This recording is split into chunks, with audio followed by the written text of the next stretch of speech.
కుంభరాశి. కుంభరాశి వారు నక్కని తొక్కారని చెప్పొచ్చు. నిజానికి రాశిలో రాహు ఉన్నారు, ద్వితీయంలో శనిగారు ఉన్నారు, సప్తమంలో కుజకేతువులు ఉన్నారు. అసలు కొంచెం ఇబ్బందికరమైన పరిస్థితుల్లోనే ఉండాలి.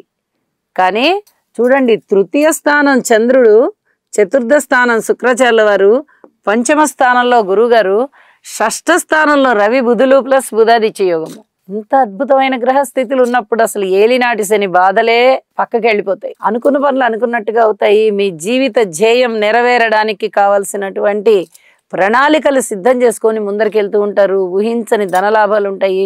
శత్రువుల సంఖ్య తగ్గిపోతుంది. ఎత్తులకి పై ఎత్తులు వేసి చిత్తు చేస్తారు అని చెప్పొచ్చు. మిత్రుల యొక్క ఆదరణ బాగా పెరుగుతోంది. ఆరోగ్యం కూడా బాగుంది. చాలా చాలా ప్రశాంతమైన జీవితంలోకి వెళ్తున్నారు. అలాగే సంతాన రీత్యా బాగుంది, మాతృవర్గ రీత్యా బాగుంది, భార్యాభర్తల రీత్యా కూడా కొంచెం అనుకూలమైన పరిస్థితులు ఏర్పడబోతున్నాయి. పూర్తిగా ఏర్పడ్డాయి అని చెప్పను, ఏర్పడబోతూ ఉన్నాయి. అయితే ఈ కలహాలకి దూరంగా ఉండడానికి, భార్యాభర్తల అన్యోన్యత పెంపొందింపజేసుకోవడానికి ఆచితూచి వ్యవహరిస్తూ ఉండండి. ఇది చాలా చాలా చెప్పదగినటువంటి సూచనగా తెలియజేస్తూ ఉన్నాను.